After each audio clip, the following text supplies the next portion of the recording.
네, 호세아서는 소선지서라고 하는 12권의 책 중 첫 번째 책입니다. 소선지서라고 불리는 것은 단순히 이 책의 분량이 좀 적기 때문이죠. 우리가 잘 아는 에스겔이나 이사야나 예레미야 이런 책 대선지서들의 특징은 막 40장이 넘어가잖아요. 근데 이거는 이제 14장 딱 이렇게 마무리되어 있기 때문에 분량이 작아서 이 호세아는 이스라엘이 북이스라엘과 남유다 이렇게 나뉘게 되고 한 200년 정도 후에 나타나서 활동한 선지자입니다. 활동한 위치는 이제 북이스라엘이죠. 분단은 우리나라로 치면 북한에서 활동한 선지자가 되겠습니다.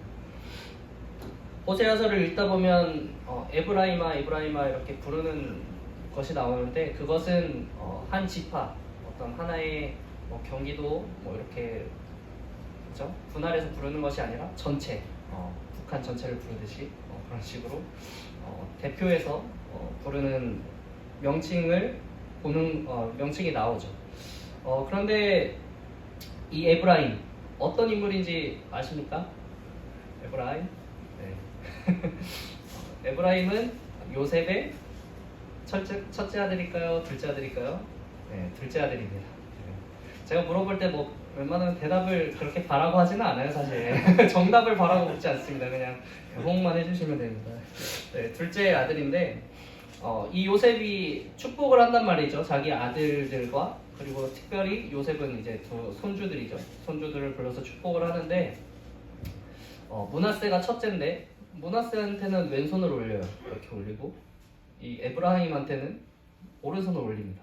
그래서 축복을 하려고 하니까 요셉이 아버지 그러시면 안 돼요. 므낫세가 첫째예요. 오른손을 그 므낫세에게 올리세요. 그랬더니 이 요셉이 아니 아버지 야곱이죠? 야곱이 그래 나도 안다. 그러면서 그대로 그냥 둘째인 에브라임에게 어떤 장자의 축복을 그냥 내려버립니다.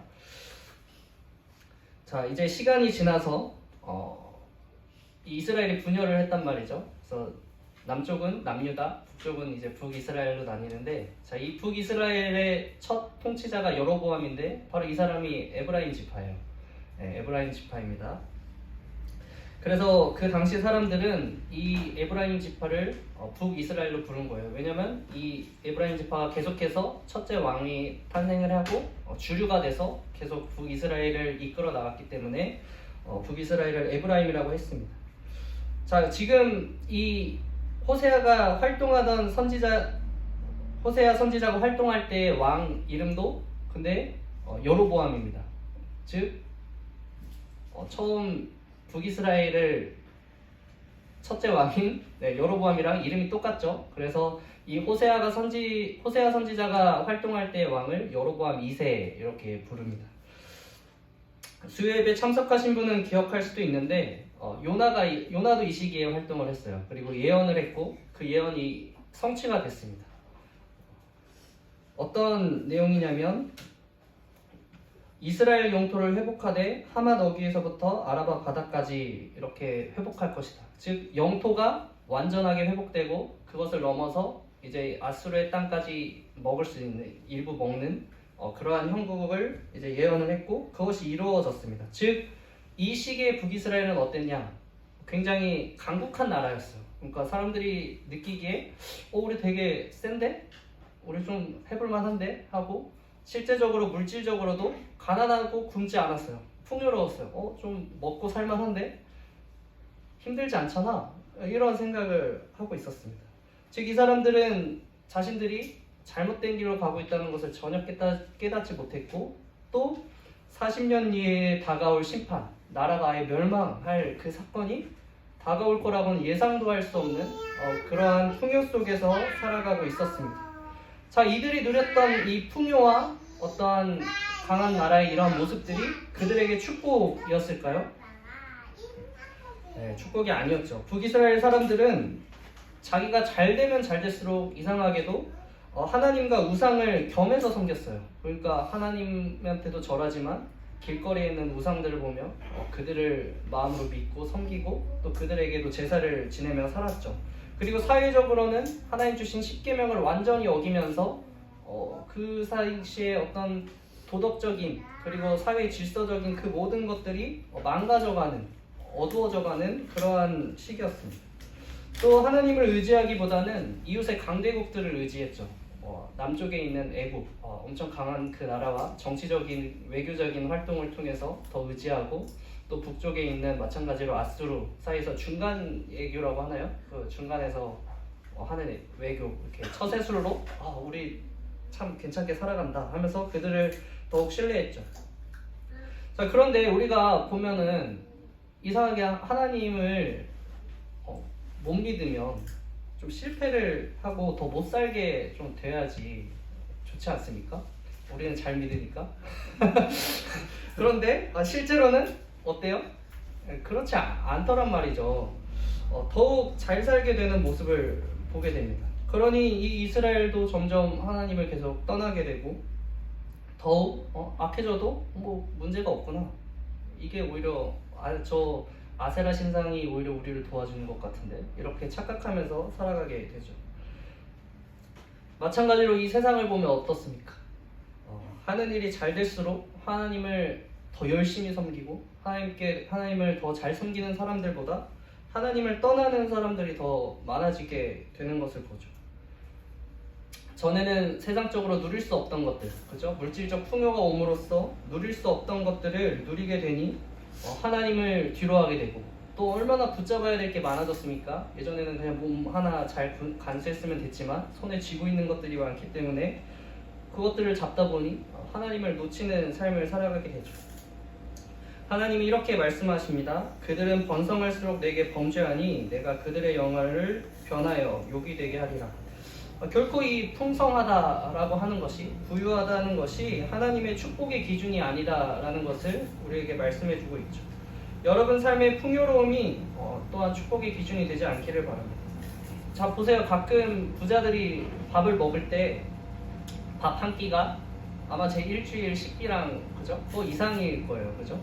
그리고 그들이 막 여행을 가서 하루 좋은 데서 숙박을 하면 막 제가 3-4달을 모아도 저는 거기서 잘 수 없습니다. 그렇게, 그쵸? 만약에 그 기준으로 저를 보면 어때요? 만약에 그런 물질적 풍요를 기준으로 저를 보면 저는 하나님께 저주받은 자고, 그죠? 심판받은 자이잖아요. 그런데 여러분들도 저를 그렇게 생각하십니까? 네, 여러분들 그렇게 저를 생각 안 하시죠? 비록 작은 인생이지만 여러분들 아시잖아요. 하나님께서 저와 동행하시고 하나님께서 인도하고 있다라는 것을 알면은 결코 그렇게 생각을 할 수 없죠. 여기서 진짜 축복이 나오는 거죠. 네. 진짜 축복은 하나님과 동행하는 거죠. 하나님과 동행하는 거. 그리고 그것은 자신이 처한 상황을 알 때 깨달을 수 있습니다. 내가 하나님과 멀어져 있는가? 하나님과 동행하고 있는가? 그것을 먼저 그렇기 때문에 우리가 살펴야 하는 것입니다. 누가 지혜가 있어 이런 일을 깨달으며 누가 총명이 있어 이런 일을 알겠느냐? 오늘 우리에게 묻고 있습니다. 북이스라엘은 풍요로움, 그 속에 눈이 가려져서 하나님과 멀어져 있다는 사실조차 그들은 전혀 깨닫지 못했어요. 자신과 하나님의 관계가 어떤지 잘 아는 여러분들 되시기를 다시 한번 축복합니다.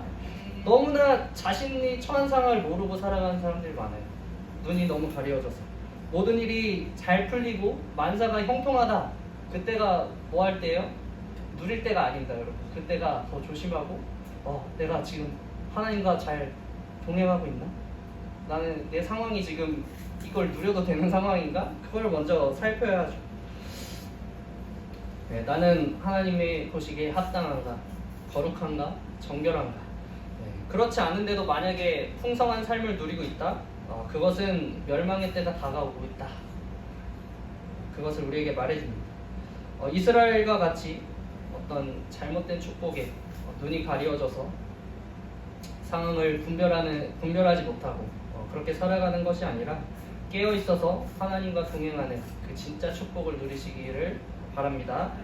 네, 우리가 또 깨달아야 하는 것이 있습니다. 그것은 하나님의 신실한 사랑입니다.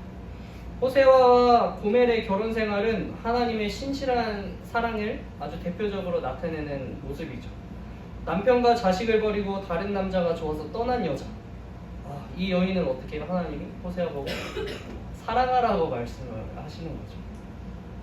왜 호세아 보고 그렇게 호세아가 느끼게 지독할 수 있죠? 그걸 왜 명령하시는 거예요? 하나님이 우리를 그렇게 사랑하니까. 그러니까 하나님을 버리고 하나님을 미워하고 하나님을 떠나지만 그럼에도 하나님이 우리를 사랑하신다는 것을 이 호세아를 통해 우리에게 말해주고자 하시는 거죠. 여호와께서 내게 이르시되 이스라엘 자손이 다른 신을 섬기고 건포도 과자를 즐길지라도 여호와가 그들을 사랑하나니 너는 또 가서 타인의 사랑을 받아 음녀가 된 그 여자를 사랑하라. 이제 이렇게 호세아에게 명령하시죠.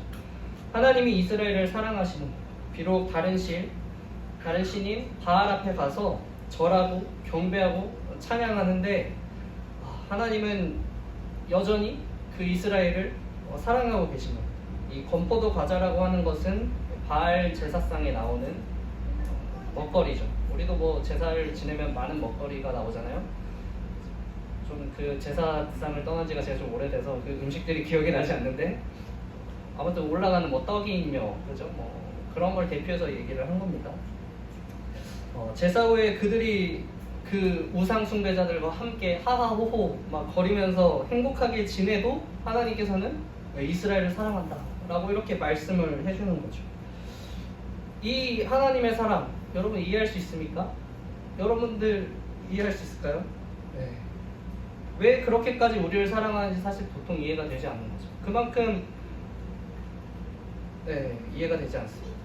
우리의 배우자가 나를 버리고 다른 사람과 사랑하며 막 너무 행복하게 지낼 때 여러분 어떻게 해요? 그 배우자를 여전히 사랑할 수 있습니까? 이게 쉽지 않잖아요. 정말 쉽지 않죠. 화가 납니다.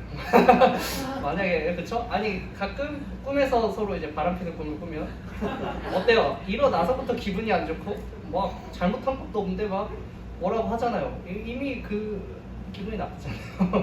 네, 쉽지 않은 일입니다. 그러나 하나님은 그 사랑을 하고 계신다는 거죠. 또 하나님은 11장에서 하나님의 사랑이 아버지가 그 아들을 사랑함 같이 사랑한다고 우리에게 말해주고 있습니다.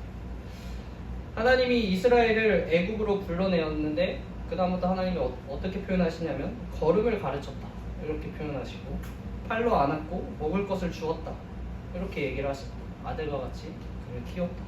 하지만 이스라엘은 나를 떠나서 애국으로 가고 아수르에게 갔다라고 이렇게 표현을 하시죠. 그리고 하나님이 이렇게 말씀하십니다.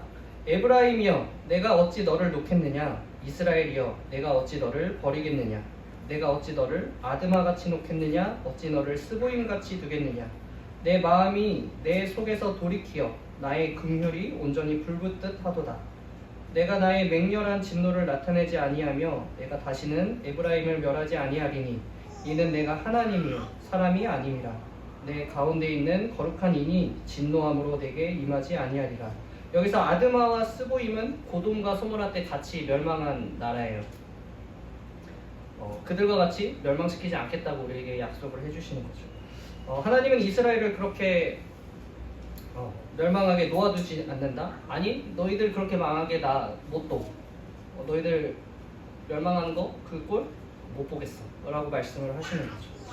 여러분 이 하나님의 좀 찢긴 마음이 보이십니까? 이 사람을 보면서 찢긴 마음, 화를 내시며 엄벌을 내리실 것처럼 막 말씀하시다가도 막 그 마음이 무너지는 거야. 내가 어떻게 얘네들을 이렇게 때리고 아프게 할까? 막 마음이 막 무너지는 거죠. 그래가지고 마음속에 긍휼이 막 불빛이 일어나는 거야. 아유 저 불쌍한 거, 아유 내 아들 내 사랑하는 자야, 막 이렇게 마음이 무너져 내리면서 돌이키시는 겁니다. 누가 마음이 돌이켜져야 돼요? 사실은 그 이스라엘의 마음이 돌이켜서 하나님한테 가야 되잖아요. 그런데 안 그러는 거야. 하나님의 마음을 돌이키는 거야. 아유 내가 이놈 가만히 못 두겠어. 내가 못 때리겠어. 아 내가 때리고 나니까 너무 마음이 아파. 어떻게 해야 돼? 회복시켜주고 사랑해주고 결국은 우리에게 소망을 약속하시는 거죠. 여러분 하나님을 얼만큼 사랑하시나요? 혹은 하나님 혹시 하나님께서 여러분 얼마나 사랑하시는지 다 아십니까? 네, 우리는 몰라요. 왠지 알아요? 하나님만큼 사랑해 본 적이 없어서 몰라요. 이런 말이 있잖아요. 사랑은 받아본 사람이 베푼다. 뭐 이런 얘기를 하는데, 근데 받는 것만으로 사랑의 크기를 다 알지는 못하더라고요. 그죠? 저 사람이 나를 얼만큼의 크기로 사랑하고 있는지 몰라요. 진짜 사랑의 크기를 알려면 내가 그렇게 또 사랑을 해봐야 그 사랑의 크기를 비로소 깨닫는 거예요. 그래서 이제 자식들이 부모가 돼서야 우리 부모님이 나를 이렇게 더 사랑하셨구나, 나를 아끼셨구나, 그제야 이제 비로소 깨닫게 되는 거죠. 매번 가족 이야기를 해서 죄송하지만 제가 말할 수 있는 그 가장 큰 사랑의 크기는 어떤 사랑이에요? 내가 그렇죠? 아내를 사랑하고 아이를 사랑하는, 제가 말할 수 있는 그 크기의 사랑은 그거예요. 그래서 하나님이 날 사랑하신다 생각했을 때 최대치, 그죠? 요만큼밖에 모르는 거예요. 물론 그 이상이겠지 라고 생각하지만 그 이상을 저는 몰라요. 제가 아는 건 여기입니다. 왜 호세아를 통해서 고멜을 품게 하셨나요? 그거는 호세아가 이 하나님의 사랑, 내가 너희를 얼마나 사랑하는지 호세아가 진짜 알기 원했던 거예요. 그래서 호세아가 그렇게 함으로써, 고멜을 사랑함으로써 이제 하나님 사랑에 대해서 조금 알게 되는 거죠. 더 깊이 알게 되는 거예요. 나 하나님이 이만큼 사랑하신 줄 알았는데 내가 고멜을 이렇게 사랑해 보니 하나님은 나를 훨씬 더 크게 사랑하고 있었구나, 그것을 깨닫게 되는 것입니다. 그렇기 때문에 여러분, 사랑하라고 하는 겁니다. 사랑하십시오. 옆에 있는 가족들 물론 사랑하고, 교회 사랑하고, 그것을 넘어서 누구까지 사랑해야 돼요? 원수까지 우리가 사랑할 때 비로소 진짜 하나님이 어떻게 사랑하시는구나 깨달을 수 있게 되는 겁니다. 능히 모든 성도와 함께 지식에 넘치는 그리스도의 사랑을 알고 그 너비와 길이와 높이와 깊이가 어떠함을 깨달아 하나님의 모든 충만하신 것으로 너희에게 충만하게 하시기를 구하노라. 너비와 길이와 높이와 깊이가 어떠함을 깨달아.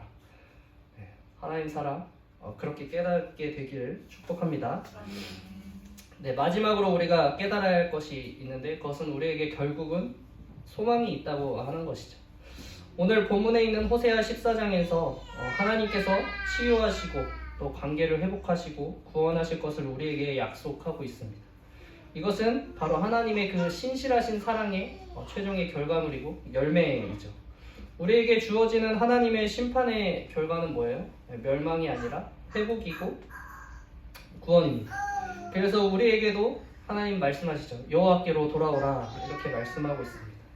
이스라엘이 하나님께 죄를 짓죠. 그러면 하나님께서 이방인을 통해서, 이방 나라를 통해서 심판을 하십니다. 그러면 이 이스라엘이 너무나 힘들어져서 하나님께 부르짖고 돌아와서 하나님 죄송합니다, 막 부르짖어서 도와주십시오, 그렇게 부르짖으면 하나님께서 응답하시고 구원하시죠. 그럼 이 이스라엘이 또 어떻게 해요? 또 죄를 짓고, 이것의 무한 반복이죠. 그러나 확실하신 것은 하나님께 부르짖을 때, 하나님께 돌아가서 하나님을 찾을 때 그분께서는 결코 침묵으로 대하지 아니하시고 응답하신다는 거죠. 우리도 때로는 우리의 삶이 때로는 하나님을 벗어난단 말이에요. 또 누군가는 완전히 하나님을 벗어나는 사람도 물론 있죠. 그러나 이렇게 비록 넘어지고 실수를 반복하는 삶이라고 할지라도, 또 혹은 잠시 하나님을 떠나 있다고 할지라도 우리가 돌아가야 할 곳은 어디예요? 바로 그것은 하나님, 여호와 하나님밖에 없다는 그 사실을 우리가 마음속에 새기고 살아가기를 바랍니다. 그 삶이 소망이 있는 삶입니다.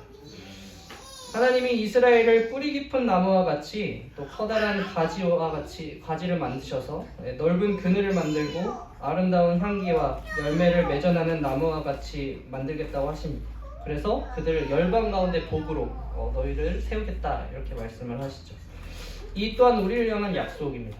우리를 이 세상 가운데에서 하나님의 백성으로, 또 그리스도인으로서 우리가 뭐가 되는 거예요? 축복의 통로가 되는 거죠. 하나님께로 인도하고 또 그들에게 참된 복이 무엇인지 알려주는 그러한 통로로 세우셔서 열방이 바로 그 주께로 돌아오는 귀한 쓰임받는 하나님의 자녀가 됩시다. 네, 하나님께서는 이스라엘 백성에게 지식이 없어 망한다 이렇게 말씀을 해요. 지식이 없어서 망한다. 호세아 4장 6절입니다. 내 백성이 지식이 없으므로 망하는도다 이렇게 얘기를 하거든요. 여기서 말하는 지식은 히브리어로 야다입니다. 야다. 네, 야다는 이제 단순한 지식을 넘어서 실제로 누군가를 아는 것을 말해요. 그러니까 약간 경험적인 지식을 얘기를 하죠. 야다라는 가수가 생각나는 분도 있을 것 같은데 없나요?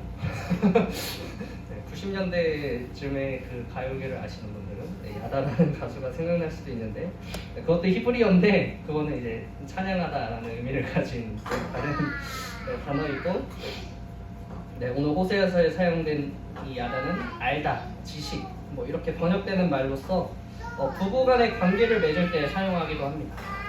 그래서 단순히 성경 속 하나님을 아는 것을 우리는 야다라고 부르지 않아요. 어떤 하나님을 야다라고요? 내가 기도했을 때 받은 응답해 주신 그 하나님에 대해서 내가 살아오면서 느낀 어떤 신실하신 하나님, 사랑하신 하나님 그것에 대한 것을 얘기할 때 우리가 야다라고 얘기를 하는 거죠. 또 뭐 여러분들에게 적용해서 하면 오기 전에 알던 석정민 있잖아요. 제가 이 교회 오기 전에 그냥 사진으로 보면서 어디 예수소망 전도사님이시라고 했을 때 그건 그냥 지식이고 이제 와서 저를 만나고 대화하면서 알아간 석정민에 대해서 얘기할 때 그것을 야다라고 얘기를 하는 겁니다.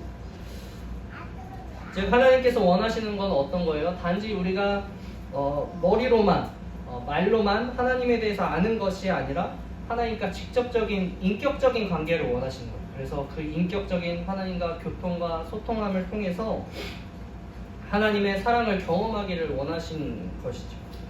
오늘 호세아가 말하는 변화의 방법입니다. 어떻게 사람이 변화할 수 있을까? 그래서 하나님을 진짜 알 때 변하게 된다라고 얘기를 하는 것이죠.